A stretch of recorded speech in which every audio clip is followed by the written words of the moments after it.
Bismillah ar-Rahman ar-Rahim.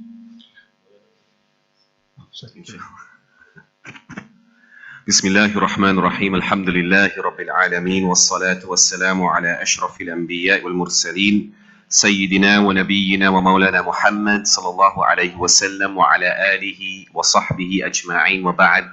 Beloved ulama, beloved mothers and fathers, honorable huffaz, honorable hujjaj, our viewers and listeners, and we welcome the listenership of IFM 88.3. I greet you. Wassalamu alaikum wa rahmatullahi ta'ala barakatuh.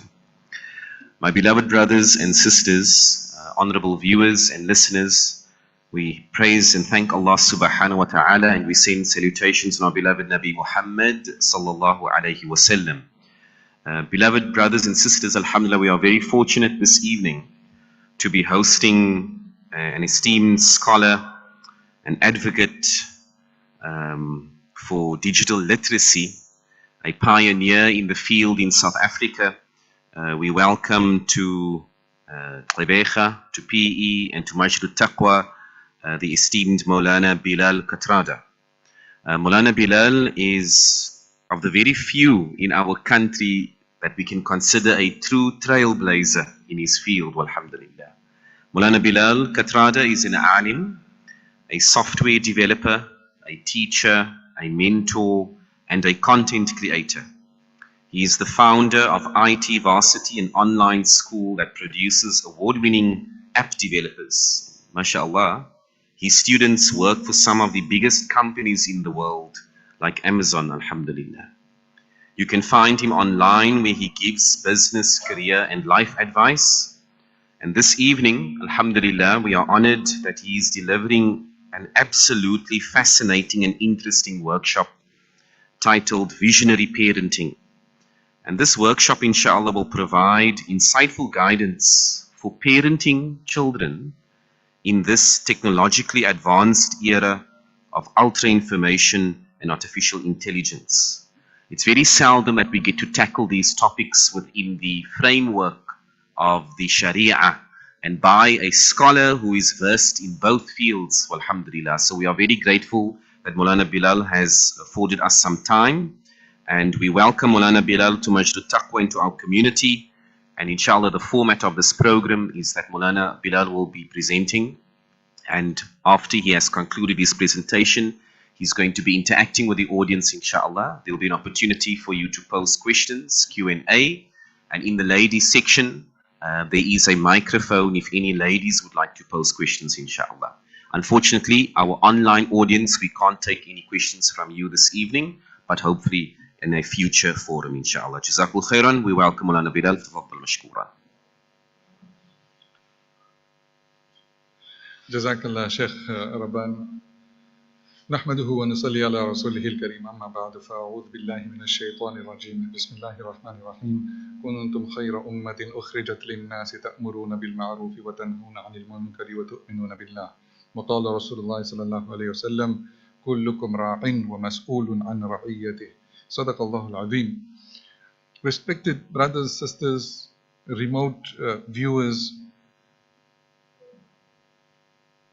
before I commence, I just want to define my objective for being here and my objective for doing this presentation.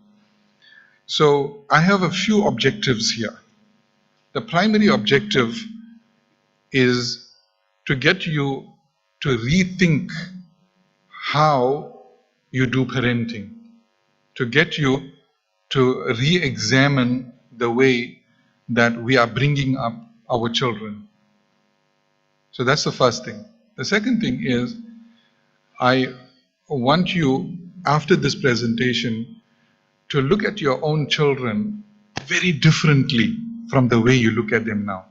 So little Abdullah and little Fatima, who's playing there, tumbling on the carpet there in the lounge, I want you to look at them very, very differently from the way you currently do. And thirdly, I want to take away any fears or concerns that you may have about the world we're living in, this technologically driven, AI-powered world that we are living in, that is changing everything so fast.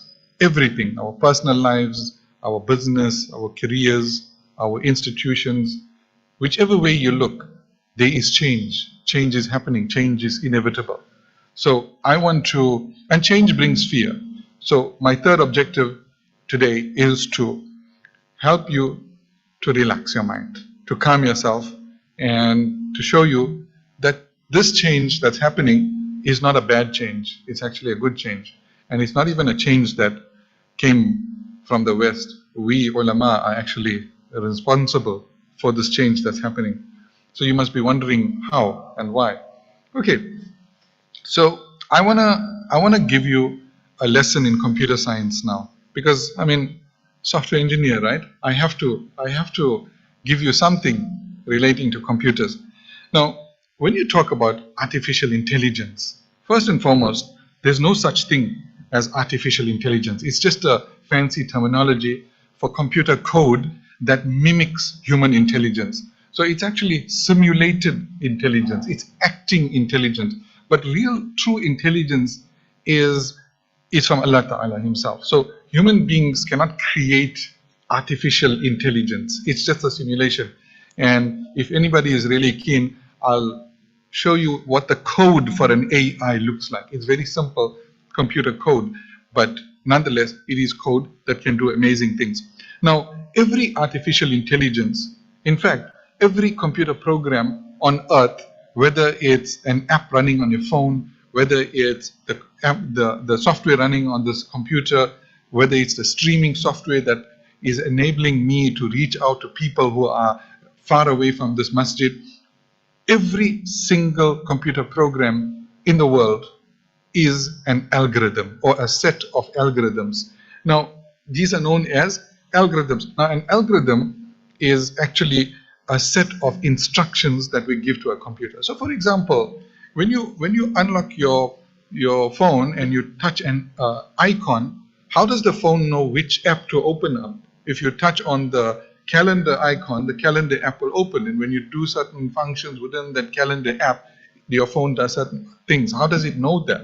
It knows that because somebody coded it, somebody gave it instructions by means of algorithms how to do that. So you can think of an algorithm as a set of instructions. So for example, the Maulvi Saab might call a student and say, son, come here. I want you to go to the wuzu khana, find a cup, wash it, go to the water cooler, pour me a glass of water and bring it. See, that's a set of instructions and algorithms. So we, as computer programmers, we feed these algorithms into computers and then they do what they do. So every single computer program in the world, the ones in your phones, your cars, your airplanes, your microwave ovens, everywhere, these are algorithms. Now, let's look at the origin of algorithms. Now, the origin of the algorithms actually goes way back about 1,000 years to a place known as Khwarizm. So this is a place in modern-day Uzbekistan, a very, very bleak, terrible place. It's a place where the Russians used to do nuclear testing. So it's a very dangerous place to live. But there was a time when this place, Khwarizm, was a center of learning. And in this place, there was an alim who was what we call today a polymath, a person who had knowledge in different spheres of study, in different parts of human study, right? Of science and of religion and things. So his name was Muhammad ibn Musa, Moulana Muhammad ibn Musa in our current modern terminology, how we call our learned people Moulanas. So he was not just an alim, but he was a scientist, he was a physicist, he was a mathematician, he was a chemist. He had lots of skills, lots of knowledge, because that's how it was in the old days, right? It wasn't a matter of this separation between what we call dini knowledge and dunyawi knowledge. There wasn't that dichotomy. For them, knowledge was knowledge, and every knowledge could be used for the betterment of mankind. With the right intention, it is dini knowledge, right? So when the Sahaba, for example, when they after the Rasulullah sallallahu alaihi wasallam left this world, they expanded the Muslim territories from east to west. Obviously, they would have needed roads and bridges and infrastructure and you name it, every kind of infrastructure you can possibly imagine. So who do you think did all this? It was the Sahaba that had to learn this and implement it, right? So that was all in service of the Muslim community. Anyways, so Maulana Muhammad ibn Musa al-Kharizmi, he, being knowledgeable in mathematics, he decided one day to make life easier for the Muslim community in order to do certain basic calculations.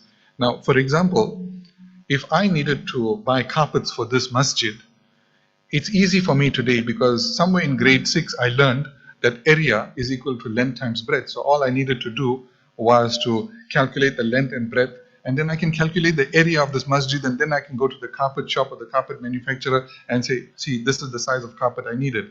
In the same way, when we're doing inheritance masail, those are easy to calculate because we are taught fractions in grade 8. I know kids don't like fractions. I used to teach mathematics, and I know kids don't like fractions. They can't, they can't really comprehend the idea of fractions and part number, but that's a different thing altogether. So anyways, there was a lot of confusion in a time of Al-Kharizmi, Muhammad ibn Musa Al-Kharizmi. He was Al-Kharizmi because he was from Kharizm, right? So there was that association with the place that he lived in. So he saw this confusion, and this confusion was leading to lots of problems, societal problems, because there was miscalculations taking place, and a slight miscalculation, add or remove a zero in a calculation, and it could be disastrous, right? So he decided, let me come up with a set of formulas that will help people to calculate these numbers very quickly. And in doing so, he wrote a book, and the book was called Al-Jabr wal-Muqabala, the first ever book, comprehensive book on mathematics. Now that book was so fundamental that its name is still used today. That subject our kids don't like, algebra. When we talk about algebra in school, the word algebra is a shortened form of the name of his kitab, Al-Jabr wal-Muqabala. So they drop off the Muqabala and they just left the Al-Jabr part. So when this book went into the European world, into the Western world, then just that Al-Jabr part remained, and that persisted up until today, algebra. So this was a man that didn't just know mathematics. This was a man who invented mathematics. Now, let that sink in. Modern mathematics was invented by a Maulvi Saab, right? Today we tend to underestimate the ulama. But look at this, modern mathematics. Einstein could not have done anything, Newton could not have done anything, modern mathematics, physics would not have existed without Al-Kharizmi's mathematics, without his kitab. But it doesn't stop there, because he also invented the whole concept of algorithms, step-by-step instructions, and step-by-step ways to calculate complex sums. And so when his teachings around this concept went to the European countries, they couldn't pronounce the kh in Al-Kharizmi, so they pronounce it as g, algorithmi, right? And when you drop out that I at the end, or the ya at the end, it becomes algorithm. So this is a man that invented algorithms. I have a career today as a software engineer because of an alim 1,000 years ago. What vision this human being had. What a superhuman kind of person was this, to have invented not just mathematics, but modern computer science also. Every artificial intelligence today is an algorithm, and the algorithm was invented by this man. And there's one other thing, this I couldn't actually find evidence of, but I've heard of it, that he invented the zero. He brought the zero into our number system. Because while pondering over the number system, he felt like people were counting the Roman numerals, the I, 2 I's, 3 I's, you know how the Roman numerals goes. So he said there's something missing in this. And so he went to the masjid and he pondered one day. He was making zikr, La ilaha illallah. Allah is one. Besides one, there is nothing, zero.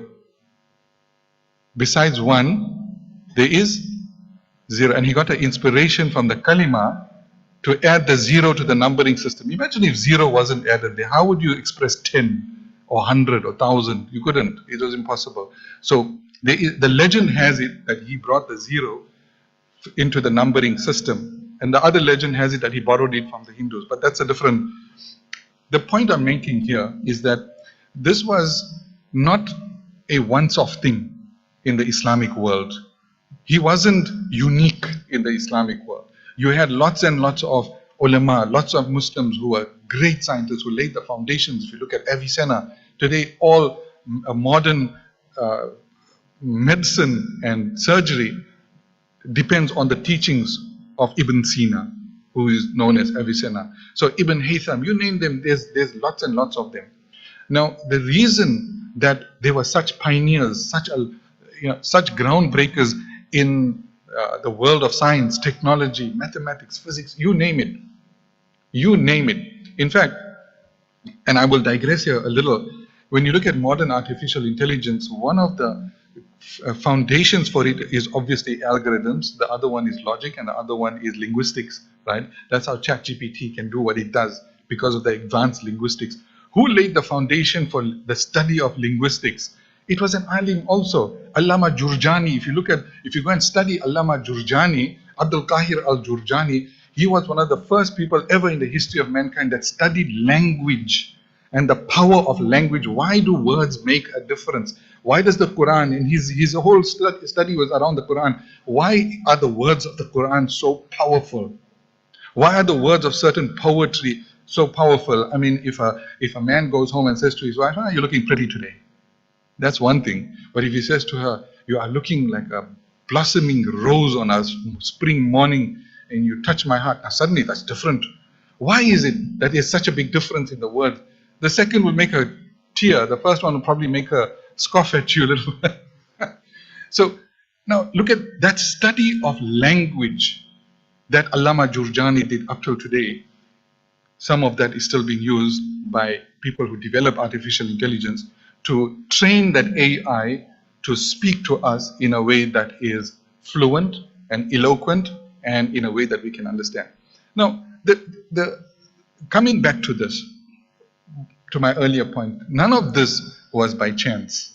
In fact, this was the legacy of the Prophet ﷺ and the Sahaba, coming down from him to the Sahaba. What did Rasulullah ﷺ say about his Sahaba? He said, "Ashabi kan nujum." My Sahaba are like stars. فَبِأَيِّهِمْ اقْتَدَيْتُمْ اهْتَدَيْتُمْ. Whichever one of them you follow, you will be rightly guided. Now, see, Rasulullah ﷺ didn't specify the young or the old or the senior or the junior or the male or the female or the Arab or the non-Arab. Blanket statement, Ashabi kan nujum. My Sahaba are like stars. What is he saying? In an indirect way, he's saying something about his own leadership. Because they say a good leader is one who leads. But a great leader is one who creates other leaders. So you see what he did? By calling them stars, he's telling you indirectly that I made every one of these people from whatever they were into leaders for mankind. And those people led the world after them. After Rasulullah ﷺ left the world, they led the world. And they took up his teachings, and their followers, the tabi'in and the tabi'in, were all beneficiaries of that legacy of leadership. So Rasulullah ﷺ made leaders of Sahaba, Sahaba made leaders of the Tabi'in, Tabi'in made leaders of the Tabi'in, and he continued to Al-Kharizmi's time, Ibn Haytham, Ibn Sina, and all of that. However, at some point, that legacy was lost. We became contented with who we are. Became contented with just being Muslims, with being ordinary people, with being followers. And that was the turning point for this ummah. Because when the rose garden is not tended, then the weeds take over. And that's what exactly what happened. The weeds started taking over. And now going to history. When the Muslims were driven out of Spain, again, is because of our complacency.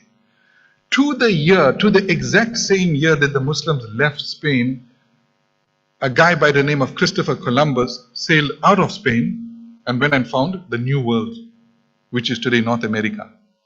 Can you believe that? When we were driven out, these people took over. And then you see the rise of the Western powers, and you see colonialism and all the disasters that they've wreaked on the whole planet. From then up till today, they're still wreaking that disaster. Why? Because we lost that legacy of leadership. When the true leaders stepped away and went to sleep, then the fake leaders took over. That's when the problems started. That's when the exploitation started. That's when colonialism started. When those people who were given the book of justice, when they were given the Quran, when they went and fell asleep, what happened? Injustice prevailed. When we who were given the proper economic system that would bring about peace and equity in the world, we slept away, what happened? Unjust systems, Dutch East India Company, riba-based economic systems that exploit the poor, enslave entire countries. That was inevitable. See, when a leader turns away, then the crooked will stand up and they will take leadership. And that's exactly what happened to us as a community. Today, our problems, all the problems we are facing, the problem in Palestine, the injustice, the disaster in Palestine, is only happening because we left the leadership and we said, nope, I'm going to be content with my life. And my children, I have a very limited vision for them. And I'm going to bring them up in a certain way. And now let's come back to little Abdullah and little Fatima playing there on the sofa, jumping around. Now, dad looks at them, mom looks at them, and they think, well, what am I going to do? What is my vision for my child? You know, with everything, you need a vision. Starting a business, you need a vision. Starting your studies, you need a vision. Starting a new job, you need a vision. But for our children, do we have a vision? Or are we on autopilot? Think about it. I'm not pointing a finger at anyone. It's for all of us to introspect. Do we really sit and think, what is the role that my child going to play in this planet when he or she grows up? This is a Muslim child. This is the legacy of the Prophet ﷺ. This is the legacy of Abu Bakr, Umar, and Uthman, and Ali radiallahu anhum. This is not an ordinary child. Abdullah and Fatima, they're jumping on the sofa, are not ordinary children. They are a legacy of the Prophet ﷺ. These are people who have been given the same legacy as the people like the Sahaba and the Tabi'in and the people like Al-Kharizmi. But what is our vision for them? I'll tell you where the problem comes about now. The problem comes about where we have a very limited vision for them. My son is going to go to school, then he's going to go to high school, then he's going to go to university, then he's going to graduate, he's going to get a job. And then, how do you say? Bachi khalas. He's successful, got a good job. My son is working for Amazon, my son is working for Vodacom, my son is working for this or that accounting firm, top notch, I'm happy. Is that all? Is that all you got for your child? Is that how much you are underestimating the power of that child? It's like somebody gave you a racing car, a McLaren, and you're going 20 kilometers an hour and all the buses are behind you flashing. You got a McLaren, go and drive 300 kilometers per hour with that thing. So with our children, what I'm trying to say is we grossly underestimate the power that one human being, one Muslim child can make on this planet. We grossly underestimate. Rasulullah ﷺ was one person. He left this world with a ragtag team of Sahaba, that's all. And these people went and waged war in two fronts against the superpowers of this world fearlessly. Nobody does that. Nobody in their right mind goes and wages war on two fronts with two superpowers of the time. But the Sahaba did that because they had the confidence. We are the leaders, we are the legacy of Rasulullah ﷺ. They have that confidence. Today we lost that confidence. And we lost the confidence in our own children. We underestimate ourselves and we underestimate our children. So we need to change that now. We need to change that for a number of reasons. Are you following? Am I making sense? We need to change that. We need to formulate a vision for our children. Because, as I said earlier, the world is changing. Businesses are changing. careers are changing. And that's just from a worldly side of things. But when you look at from a Dini perspective, big change is coming. Massive change is coming. British Empire, the empire on which the sun never sets, where's it today? Look at the riots. Pathetic.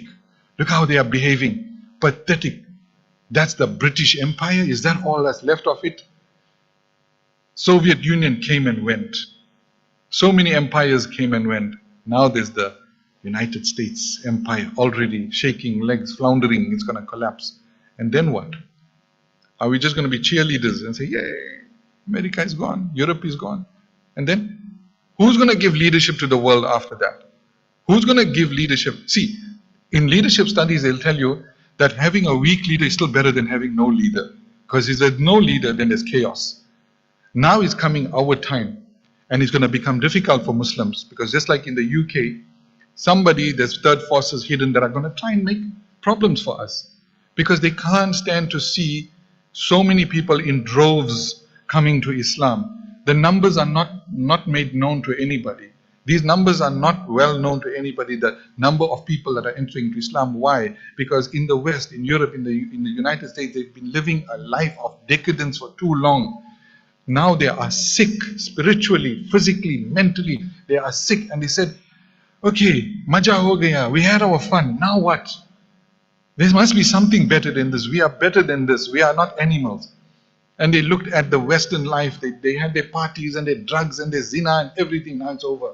Now they said, this is what it brought us. It just brought us disaster. It just brought us grief. We need something better. And so many people, go and listen to talks of people who've been through that trajectory. They went from absolute party animals to becoming the most pious Muslims. Why? Because they came to a point, they reached that pit, and then they said, rock bottom, I need to find something. And there, when they looked up, there was a sun shining. It was Islam. And they found Islam.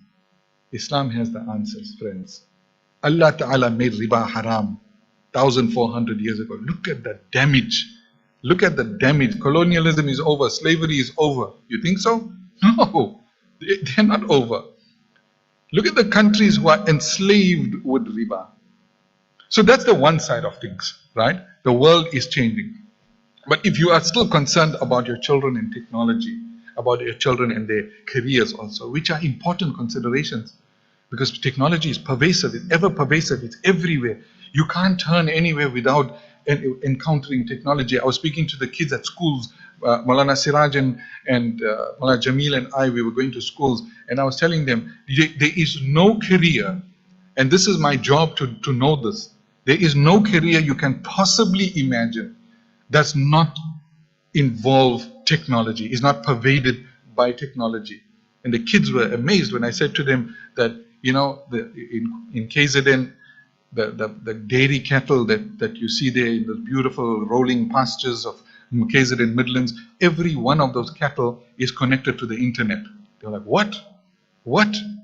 Every one of those cows is connected to the internet. Now, what are they doing connecting to the internet? Are they scrolling short form videos or what? No. But why I use this example, and if you want to know exactly why, I'll speak to you about it later. I don't want to run out of time. I am tempted to digress. But basically, those are health monitoring systems that monitor the health of those cows, because dairy cows are extremely sensitive creatures. If they get slightly stressed, then they stop producing milk, which results in millions of rands of loss to the farmers. So those things are all monitored. So that was an example of technology in agriculture. I got a friend in Alex Township in Johannesburg who's got a lettuce farm. And all he does is sit on his laptop and he looks at the statistics. The AI runs his farm. All he has to do is plant and harvest. Plant and harvest. The water level, nutrient level, everything is managed by artificial intelligence. You name the career. Transportation, logistics, accounts, legal, medicine. I got a doctor friend who operates people in Johannesburg from Newcastle, 300 kilometers away. He's doing operations from 300 kilometers away. He's using a robot. Your future dentist is going to be a robot. This is how the world is changing. So technology pervades everything. So our children need to know how to use technology responsibly and not irresponsibly. So these are concerns. Now, and this is why I entitled this presentation Visionary Parenting, because old-fashioned parenting is over. Who is a visionary? A visionary is a person who is looking to the future. You are a parent, never mind, you're ordinary dukandar, you're working in a factory, but still, for your children, you need to be a visionary. You need to imagine what life is going to be like, what new challenges are going to come in the future. Envision. See, when you envision and you plan for it, you are a visionary. So we can't be complacent with our children and technology. We can't say, "Bhai, haram, leave it. TikTok is haram, Instagram." They are going to find it. They're going to use it. And better they learn to use it properly and responsibly than irresponsibly. I used to be principal of a school, and I can tell you horror stories of parents who are overly strict with their children, never gave them access, and the kids found that access somewhere else. They went to a friend's house, cousin's house, nani's house, daddy's house, and then, it was like jailbreak. They got absolute freedom with it, and the wrong things that they did. Why? There wasn't parental supervision. So we need to formulate a vision for our children. So let's pause here. Let's pause and reiterate some of the things that I've spoken about already, right? One is that we have received a proud legacy of leadership, and we've been given the responsibility by the Creator Himself. Kuntum khayra ummatin ukhrijat linnas. You're the best of ummats, and your responsibility is to mankind. Your responsibility is to mankind. In other words, Allah Ta'ala is giving you a very good status. You're the best of ummats, but that comes with a responsibility, leadership. Ta'muruna bil ma'ruf wa tanhauna 'anil munkar. Guiding people towards good, forbidding evil. What is that? Leadership. So you're given instruction from the Quran. You're given the legacy of Rasulullah and his example, and that of the Sahaba, and that of the pious Muslims in the past. Muslims of the golden era of Islam. Now it's time to take that legacy back. Why? Because we need, firstly, to survive and thrive in this changing world. No doubt. To survive and thrive in careers of the future, we're going to need it. Whenever I speak at universities, I speak at in the corporate world, it's the same thing. Embrace this technology, learn how to use it to forward yourself in your career. Every single person needs to be a visionary. And then, once we have that, then we look at what is the role that we and our children can play towards making this world a better place. Towards making this world a better place, towards eliminating and uprooting all the evil in this world and giving leadership, even if it's to one person, or two people, or three people. The fact is, we are all sent into this world as leaders. The moment you read the kalima, that's it, you're a leader now. Go. Ballighu anni walau ayah. Go and teach somebody or something you learn from me. Even if you know one ayat, go and teach somebody. You see that? That's not just teaching, that's leadership. So we need to train our children. Now, how do we make them into leaders? Before I go there, let's pause and I'll ask you if you got any questions. That's part one over. Let's have an interval and then we'll go into part two. Does anybody have any questions? Any point to make? In the ladies section also, if anybody wants to ask any questions. If there's anything that I wasn't particularly clear about, you need clarity on, I'll be more than happy. Sheikh.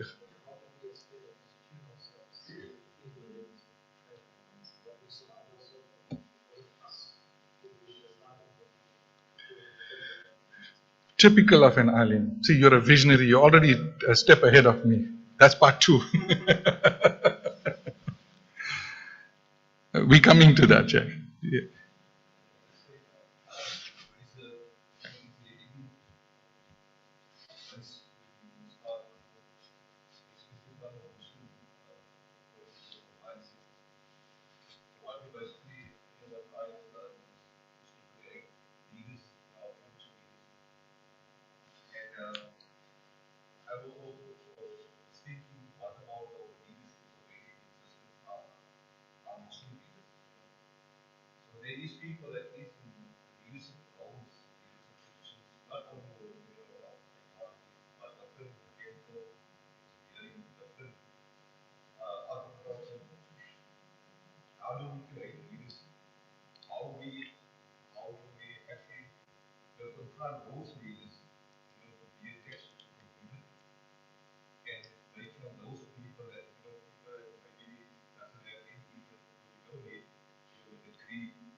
So I think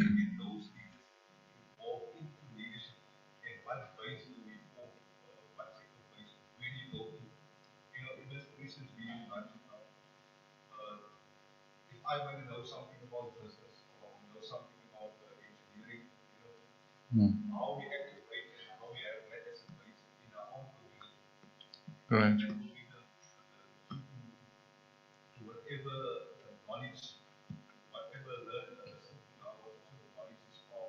Right.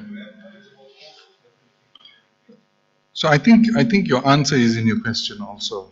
I think we need to give leadership by being leaders. And see, one is, don't confuse a leadership role with a true leader. Because there are lots of people in leadership roles, like president and prime minister and king this and Amir that, they are not fit to be leaders. So that's a role, it's a title. Don't let titles fool you. In Islam, as a Muslim, that the word Muslim is a leadership title.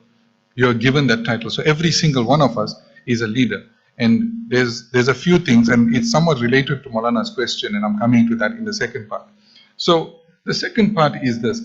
Everything, if you look at this slide, everything starts with a mindset. So we start this, you see this cycle, it's like a clock. Change mindset, that's the first thing. We need to change our mindset. And every single one of us needs to walk away from here today with this thought firmly planted in our heads that I am a leader. I'm not a Moulana, I'm not a doctor, I'm not a prime minister, I'm not a king, I'm not a ruler, but I'm a leader. I'm a leader in my family. I'm a leader in my workplace. I must try to be the best I can be. When I pitch up for work tomorrow, I'm going to be a new person. I'm going to be a person who is going to excel to be the best in what I can do in my profession. I need to be the best in my profession. I need to be employee of the month. Why? Because when I do all of these things, then I become a leader in indirect ways. See, my institute, and I don't mean to do any marketing here, but when my sons and I decided we want to start this business, we said, we're either going to be the best in Africa or we're not going to do this. So we decided to open up this little school, this little Darul Uloom, you can call it, that doesn't produce ulama, but produces software engineers. And we said we want to produce software engineers who are award winners, who companies like Amazon are gonna snap up. And it happened. I've got like 5 or 6 of my graduates working for Amazon. So when, as a Muslim, remember, leadership is not just about instructing people, it's about leading by example. So first and foremost, the change mindset, right? That I am a leader and I'm going to lead by example. If you look at the likes of Al-Kharizmi, you look at the likes of the Sahaba, they led by example. Sometimes they never said a word of dawah, but they guided hundreds, if not thousands of people, right? So that's the first one. The second one is complex problem solving, as you can see. Right? You can see all of these start with C's. I call them the 6 C's of future ready leaders. Right? Now, complex problem solving. Identify, as a Muslim, a problem that you want to attack. What is a problem that this world is facing? For me, it was poverty, unemployment, unemployability. Universities not preparing students for the ability for going to work. For you, it's something else. Everything you do needs to have a problem solution approach. You understand? In everything we do. So in the same way, being a guide, so you said, use the example of a mechanic. The problem statement is, how can I be a mechanic who is so good that others look up to me? And how can I impart my knowledge to others? See, there's a problem, A problem statement and now you find a solution to that. You get what I'm saying? So you can become a leader as a mechanic. Don't even say you're a Muslim. Trust me, when I'm using my own example here, you don't have to give da'wah to anybody. Just by giving them leadership in that, they will flock around you. Because human beings are like that. They say in Arabic, Al-insan abdul ihsan. Human being is a slave to kindness. You be kind to that person, you show that person, you give him mentorship, you give him guidance. You're showing that you are not here to step on his toes or to put him down, you're here to raise him and uplift him. That person is going to become your follower. You're going to become a leader and a mentor to that person.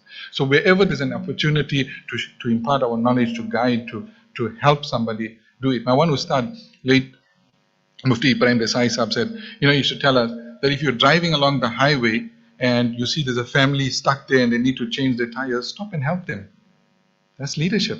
You go to see a sick person in the hospital, go to the next ward, look at the other people and just greet them. Hey, how are you? I hope you get better soon. That's it, just that.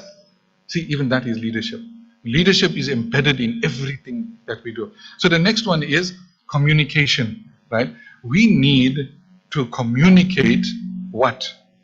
Look at the misinformation that's happening about Muslims all over the world. Islamophobia. Why? Sharia law. People are terrified of Sharia law because somebody is communicating the wrong example, the wrong idea of what Sharia law is. So we need to communicate to the world that, hey, Sharia law is not what you think. Sharia law is equity, it's peace, it's doing away with abusing women, it's doing away with abusing the poor and racism and all of that. That is Sharia. So are we giving people the true picture of Islam? That's a question. I'm going to leave it hanging there.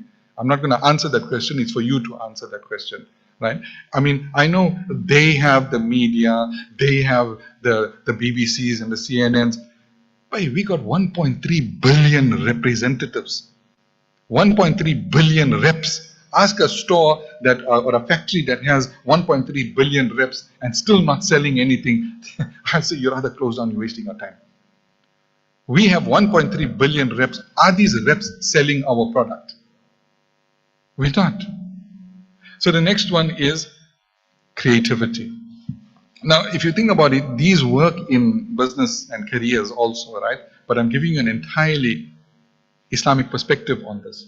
This is something that I speak to corporates about in terms of how to become innovators of the future, how to be leaders in their space. But now I'm using this to show you how you can be leaders as Muslims. And I'll have to end off soon.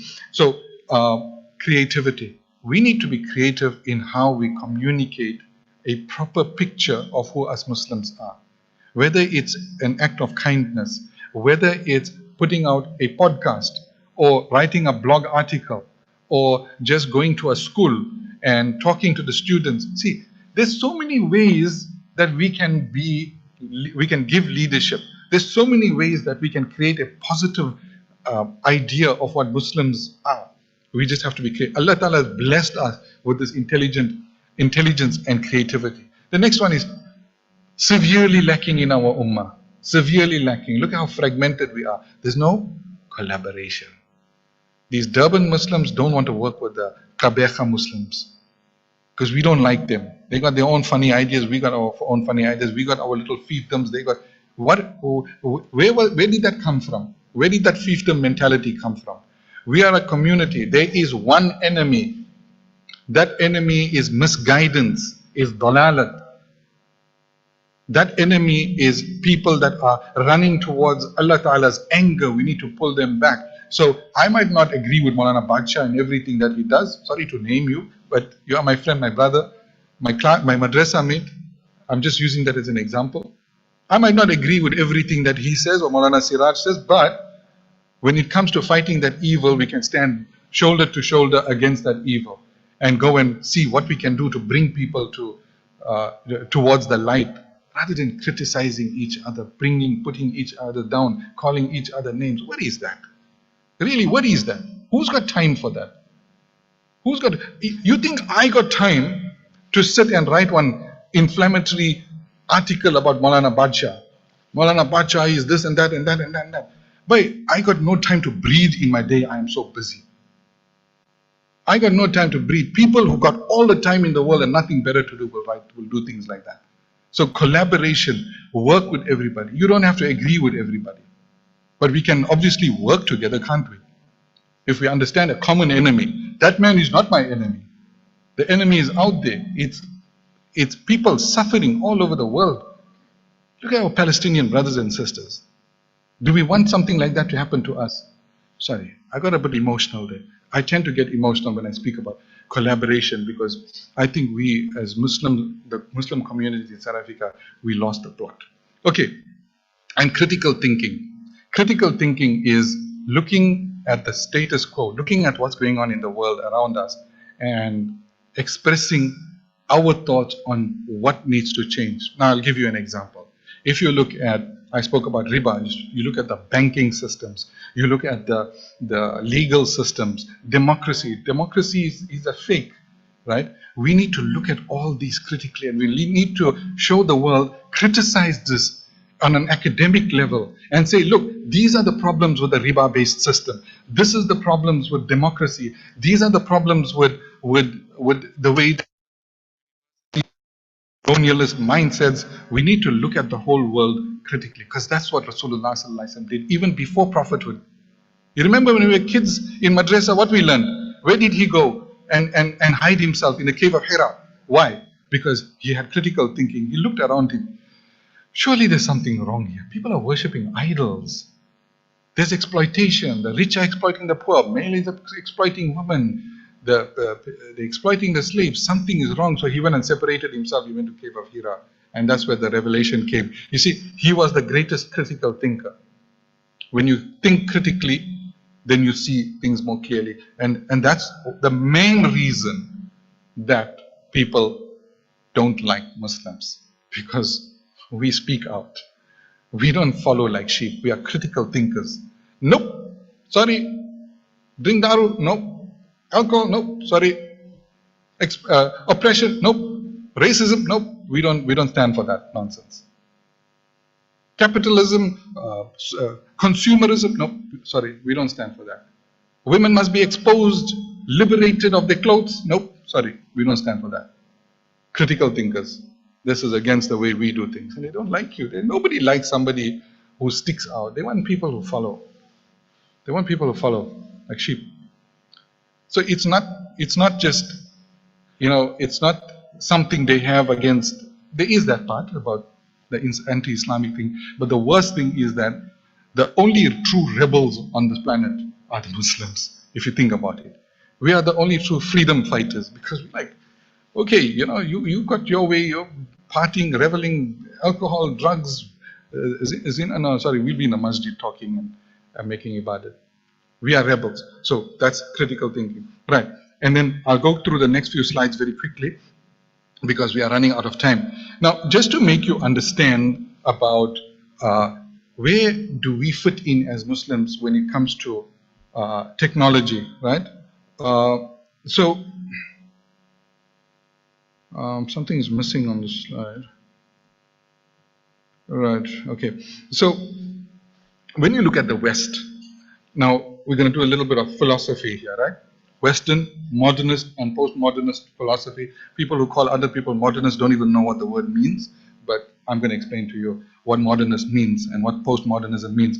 Modernism is a mindset where they left, at some stage in the colonial era, they left religion and went into rational thinking. That if we can't see it, and we can't measure it, and we can't hold it, then it doesn't exist. And all this religious mumbo-jumbo must come to an end. We work on science. Everything needs to be science, rationalism. That is modernism. And then around the turn of this century came postmodernism. Now, postmodernist thought is, whatever modernism stood for, we'll go in the opposite direction. It's a stupid mentality. It's like, two children are playing and one child gets upset at the other and he says, whatever you do, I'll do the opposite. You jump up, I'll jump down. You stand up, I'll sit down. That's how postmodernism is. So then this whole LGBTQ movement, feminism, all comes from postmodernism, right? Now, both of these are just two sisters bickering with one another, modernism and postmodernism, right? And so what is their belief? Their belief is this, that every new progress that happens is good. Our technology is in the future. Progress is there. Our morals are in the future. Whatever problems we have, we're going to solve it in the future. Nothing must be in the past. They never look to the past. They never ever get anything from the past. But we as Muslims, we say, no, sorry. There's a different way. If you keep leaning forward, you're going to fall. So we're going to stand with two legs. Our morals, our sense of morals and guidance comes from the past. Our drive for technology, science is in the future. So we'll be leaders in science and technology, but it'll all be done with the guidance of the Quran, Prophet ﷺ, Sahaba, Ulama, and our moral guidance comes from there. So we're standing balanced on two legs. So who's easier to topple over? The man who's leaning forward too much, or the one that's standing firm on two legs? So we need to teach our children this, that yes, we got this technology, but we need to use this technology in a way that is in line with our set of values as Muslims. And how we can do that as parents, let me show you. I'm going to skip this slide, that's a very long slide. And I'm going to give you a 4-letter formula when it comes to technology and children, right? The first thing is lay down the rules. I hear complaints from parents that I'm scared to tell my child to stop using technology. So what, has your child become feral? Or she's going to bite you or something if you take the tech away from her? No, you're the parent. Become a parent and lay down the rules. You will use the technology at a certain time and you will put it away at a certain time. You will use it on this condition. If you are not using it on this condition, I have all the right to take it away from you. That privilege must not become a right, because then we are destroying them. In fact, I drew up an agreement, a parent-child agreement, and I'll send you the link to that. If anybody is interested, I'll send the link to Sheikh Rabban and to Moulana Siraj. A parent-child technology usage agreement. If you're giving a child technology to use, make them sign the document and stick it on the fridge. And if there's any disputes later, they say, you signed that. Technology, 6 o'clock to 6:30 every day, for example. Saturday is 2 hours. You've gone 15 minutes over, now that's going to be deducted from the next week. Your tech time is over. So, rules. Second, education. Educate yourself on what's going on in the world of tech. And there's no excuse for anybody, because right here, we've got the biggest library ever known to mankind. Right here. And if you're scared of tech, social media, and you're scared of learning from here and there, go and ask me or ask the ulama, where's the good resources for learning about technology? Because this knowledge of technology is good for career growth also. And there's nothing wrong with saying that also. So educate yourself and educate your children. Don't give me excuses that I'm not a technology generation. We don't know all this technology. If you don't know, get your children to teach you. There's a lovely parent and child bonding opportunity where you're sitting with the child and you're learning the technology together. Third, put your safeguards into place. There are apps that you can use. Moulana, we can discuss that. What kind of apps? Apps that monitor what the children are doing. Apps that can lock down certain apps, certain websites. Put those safeguards into place. And finally, the most important thing is to build trust. Your children must learn to trust you, and you must learn to trust them, and you must make it known to them that I am trusting you with this technology. Please don't do anything to breach that trust. Because when everything else fails, when R, E, and S all fail, the only thing that's left is that love between parent and child and the trust between parent and child. If the child goes to school and gets an opportunity to look at something unpleasant, something haram, then he must say, no, sorry, I wouldn't do this because my parent wouldn't like me to look at this. Okay, so REST, rules, education, safeguards, and trust. And that trust, there's abundant teachings in Islam how to build that, as long as there's a strong relationship between parent and child. And finally, I've written a book. It's freely available. I've got some cards which I will hand out to you. But for those who are remote, you can scan this QR code on the screen, and it'll give you access to my book. Now, this book is basically a more detailed elaboration of this presentation, basically, especially those 6 C's and what we can do with them and how schools can implement them and how we can implement them at on a parental level. So If anybody wants the card, it's here. It's also got the QR code. It's free. It's freely available. You can go to my website and you can read it there. And I'd love your comments on the book, inshallah, on each chapter. With that, I will conclude and I'll open up for just 5 minutes for any questions, and we'll conclude after that. Questions, comments, feedback, criticisms?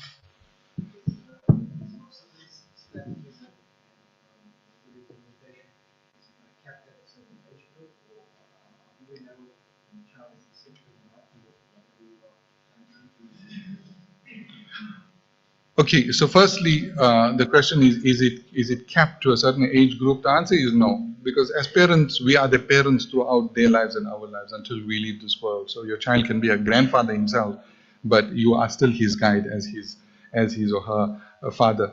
The second thing is, look, we as parents need to do whatever is in our power and what we have control of. Whether the child is receptive of that or not, it's a lifelong effort, right? And I mean, I've got three sons, and they are all grown up and married, and still they don't listen to me, you know. But that's not our duty. You know what Rasulullah sallallahu alaihi wasallam said? وَمَا عَلَيْنَا إِلَّا الْبَلَاغُ. We do our best. But the difference is when they are younger, we can enforce, and we need to enforce the law. And as they get older, so late Moulana Patel rahmatullah alayhi used to say, when a child is young, very young, I think this was from Hazrat Ali radiallahu anhu also, until about 5-6 years old, play with him. From 6 to 11, 12 years old, teach him. And after that, become his friend. Right? So we tend to mix those things around. Now, Moulana Patel's example was that when a child becomes a teenager, he's going into a tunnel, and we have no control of the outcome. All we can do is walk alongside the tunnel and meet him on the other side and hope something good comes out of there, and not something worse. So do your best as a parent. But see, what I'm encouraging you to do is to have that vision and think about upbringing our children intelligently and not pressing autopilot on that. Any other questions? Number of scholars in that. Why is it included in our grades of Islamic schools? Our youth today, how much knowledge do they have? What you have just said, and towards the end of it, why this is so redundant? Some of the take it. So I think you're asking me to go off on another rant over here, and but look, not to criticize our Muslim schools, right? They are under very strict governance by the department. But if you really look at it, the whole 12-year education system is a relic of the colonial past, and it exists to make the colonialists look good. I mean, up until recently, I think it still happens. We learn Shakespeare in school. What is Shakespeare? I mean, why do we learn Shakespeare? Why don't we be given the freedom to study Arabic, which is a much more beautiful language than English? And in fact, in any case, that Shakespearean English is not even modern English. It's not how we speak anymore. So there's a lot of things, very subtle things in the education system. If you really study it, it's very colonial in its way of thinking. Sorry. Okay, there's 2 minutes left for Azan. Okay, brothers, thank you, Jazakallah, for being here. Those who, the ladies upstairs and those who are listening live, I thank you for this opportunity, and inshallah, we will keep in touch. Inshallah, on behalf of the masjid and the musallis and every person present, we'd like to thank Moulana Bilal for the beautiful, insightful presentation, inshallah. Just a reminder for our brothers, inshallah, tomorrow evening there will be the ulama and the teachers presentation and workshop also, so please try and attend, inshallah. Jazakallah khair.